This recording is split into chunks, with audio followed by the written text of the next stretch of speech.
തക്കാളിക്കറിയാണ്. ഇതെങ്ങനെയാണ് വളരെ പെട്ടെന്ന് തന്നെ നമുക്ക് ടേസ്റ്റി ആയിട്ട് തയ്യാറാക്കുന്നത് നോക്കാം. അതിനു മുമ്പ് ആദ്യമായിട്ടാണ് നിങ്ങളുടെ ചാനൽ കാണുന്നതെങ്കിൽ ഒന്ന് സബ്സ്ക്രൈബ് ചെയ്തോളൂ. സബ്സ്ക്രൈബ് ചെയ്യുമ്പോൾ സബ്സ്ക്രൈബ് ബട്ടന്റെ തൊട്ടടുത്ത് തന്നെ ചെറിയൊരു ബെല്ലൈക്കൺ കൂടി കാണാം. അതൊന്ന് എനേബിൾ ചെയ്യാം. അപ്പോഴാണ് ഞാൻ അപ്ലോഡ് ചെയ്യുന്ന വീഡിയോസിന്റെ നോട്ടിഫിക്കേഷൻസ് നിങ്ങൾക്ക് കിട്ടുള്ളൂ. അപ്പൊ നമുക്ക് ഇതെങ്ങനെ തയ്യാറാക്കുന്നത് നോക്കാം. അപ്പൊ നമുക്ക് തുടങ്ങിയാലോ. ഞാനിവിടെ 5 തക്കാളി എടുത്തിട്ടുണ്ട്. ഇതൊരു മീഡിയം സൈസിലുള്ള തക്കാളിയാണ്. ഇതിനു വേണ്ടിയിട്ട് ഉപയോഗിക്കുമ്പോൾ നല്ല പഴുത്ത തക്കാളി തന്നെ എടുക്കുക. അപ്പോഴായിരിക്കും ഈ തക്കാളിക്കറി കഴിക്കാൻ തന്നെ ടേസ്റ്റ് ഉണ്ടാവുള്ളൂ.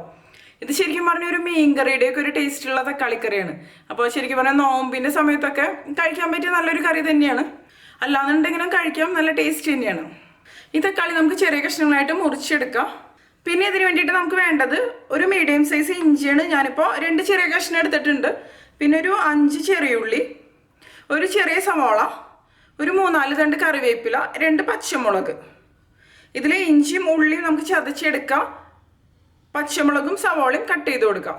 ഇപ്പോൾ കണ്ടില്ലേ, ഞാൻ തക്കാളി കട്ട് ചെയ്തെടുത്തിട്ടുണ്ട്. ഇതിന് ഞാൻ ഈ മൺചട്ടിയിലേക്ക് ഇട്ട് കൊടുക്കണം. ഞാനിപ്പോൾ ഇതിലാണ് ഉണ്ടാക്കിയെടുക്കുന്നത്. മീൻകറിയുടെ രീതിയിലായ കാരണമാണ് കേട്ടോ മൺചട്ടിയിൽ ഉണ്ടാക്കുന്നത്.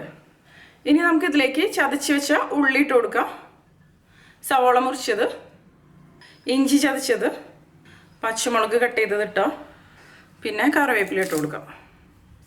ഇനി ഞാൻ ഇതിലേക്ക് ചേർത്ത് കൊടുക്കുന്നത് ഒരു ചെറിയ കഷ്ണം കുടംപുളിയാണ്. കുടംപുളി സാധനം നമ്മൾ മീൻകറിയിലൊക്കെ ചേർത്ത് കൊടുക്കുമ്പോൾ കുറച്ച് അധികം തന്നെ ചേർക്കാറുണ്ട്. പക്ഷെ ഇത് തക്കാളിക്കറിയായ കാരണം വളരെ ചെറിയൊരു കഷ്ണം തന്നെ മതി കേട്ടോ. കൂടുതലായി കഴിഞ്ഞാൽ പുളി കൂടിപ്പോകാൻ സാധ്യതയുണ്ട്. ഇതിലേക്ക് ആവശ്യത്തിന് ഉപ്പിട്ട് കൊടുക്കാം.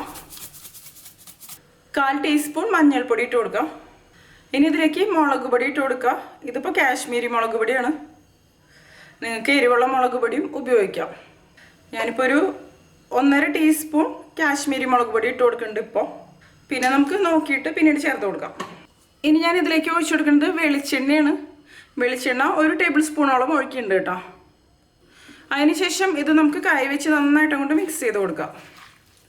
മിക്സ് ചെയ്യില്ല, ഇതുപോലെ കുറച്ചൊന്ന് പ്രഷർ കൊടുത്തിട്ട് മിക്സ് ചെയ്യാം. നല്ലൊരു മണം വരുന്നുണ്ട് ഇത് മിക്സ് ചെയ്യുമ്പോൾ. ഈ ഒരു കറിക്ക് വേണ്ടിയിട്ട് നിങ്ങൾ വെളിച്ചെണ്ണ തന്നെ ഉപയോഗിക്കാം കേട്ടോ. അപ്പോഴായിരിക്കും ആ ഒരു റിയൽ നാടൻ ടേസ്റ്റ് കിട്ടുള്ളൂ.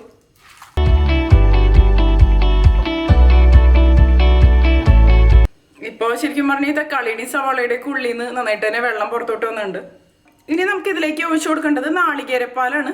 ഞാനിപ്പോൾ 1 നാളികേരം എടുത്തിട്ട് പിഴിഞ്ഞെടുത്തതാണ്. ഇതിപ്പോൾ 2-ാം പാലാണ്. 2-ാം പാൽ ഒഴിച്ചിട്ടാണ് ഇത് വേവിച്ചെടുക്കുന്നത്. 2-ാം പാലിൻ്റെ അളവ് പറയണമെന്നുണ്ടെങ്കിൽ 1/4 കപ്പ്.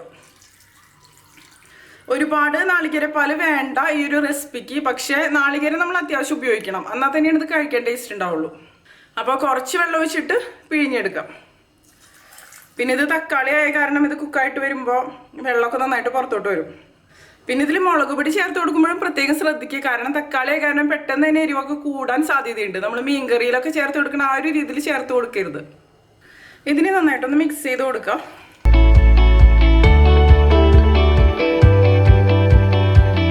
ഇപ്പം ഞാൻ ഫ്ലെയിം ഓൺ ചെയ്ത് കൊടുത്തിട്ടുണ്ട്. ഇതിനെ നന്നായിട്ടൊന്ന് തിളച്ച് വരട്ടെ.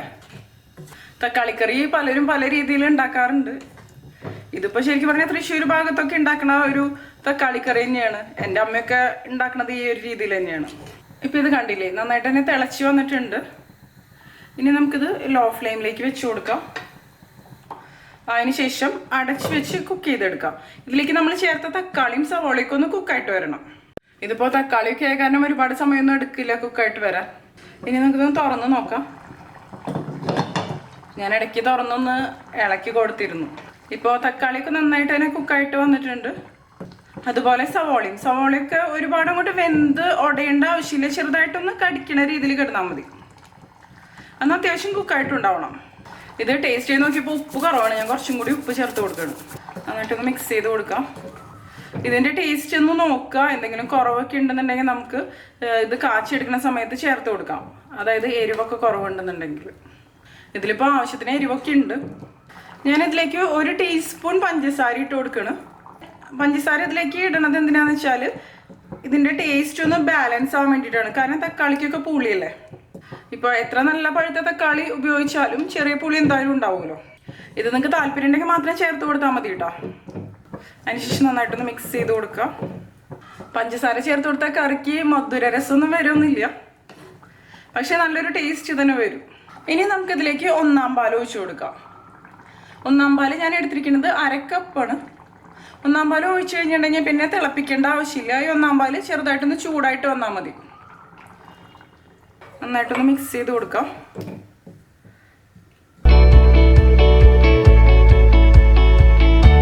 ഞാനിനി ഫ്ലെയിം ഓഫ് ചെയ്ത് കൊടുക്കണം.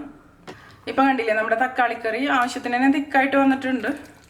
ഈ ഒരു തിക്നെസ്സോട് കൂടി എടുക്കുക. ഒരുപാട് ലൂസായാലും നന്നായിട്ടുണ്ടാവില്ല, അതുപോലെ തന്നെ ഒരുപാട് തിക്കാവണ്ട, കാരണം ഇത് തണുക്കുമ്പോൾ കുറച്ചും കൂടി ഒന്ന് തിക്കായിട്ട് വരുമല്ലോ. ഇനി നമുക്കിതൊന്ന് കാച്ചിയെടുക്കണം. ഇത് ഞാൻ അപ്പുറത്തെ അടുപ്പിലേക്ക് വെച്ച് കൊടുക്കണം. ഞാനിവിടെ ഒരു പാൻ എടുത്തിട്ടുണ്ട്. ഇതിനി നന്നായിട്ടൊന്ന് ചൂടായിട്ട് വരട്ടെ. നമുക്കിനി ഇതിലേക്ക് ഒരു 1.5 ടേബിൾ സ്പൂണോളം വെളിച്ചെണ്ണ ഒഴിച്ച് കൊടുക്കാം. എണ്ണ നന്നായിട്ട് ചൂടായിട്ട് വരുമ്പോൾ നമുക്കിതിലേക്ക് ഒരു 10-12 ചെറിയുള്ളി മുറിച്ചത് ഇട്ട് കൊടുക്കാം. ഇതിൻ്റെ കൂടെ തന്നെ നമുക്ക് കുറച്ച് കറിവേപ്പില ഇട്ട് കൊടുക്കാം. ഇനി ഇത് ഒന്ന് ഇളക്കി കൊടുക്കുക. ഇത് നന്നായിട്ടൊന്ന് ഫ്രൈ ആയിട്ട് വരട്ടെ.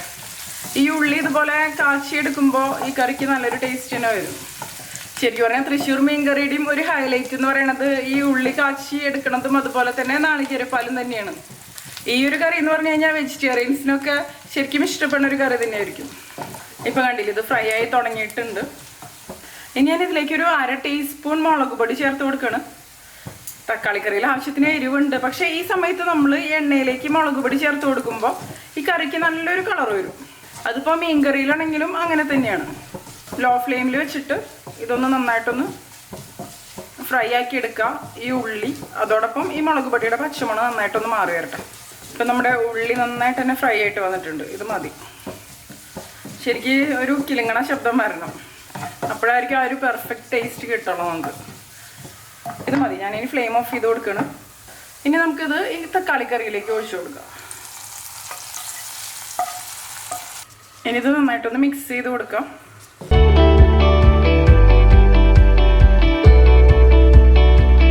ഞാനിതൊന്ന് ടേസ്റ്റ് ചെയ്ത് നോക്കിയിട്ട് പറയാം എങ്ങനെയുണ്ടെന്ന്.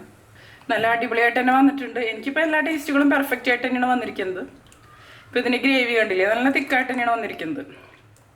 ഒരുപാട് ലൂസായിട്ട് ഇരുന്ന് കഴിഞ്ഞാൽ അത് കഴിക്കാൻ അത്രയ്ക്കൊരു ടേസ്റ്റ് ഉണ്ടാവില്ല.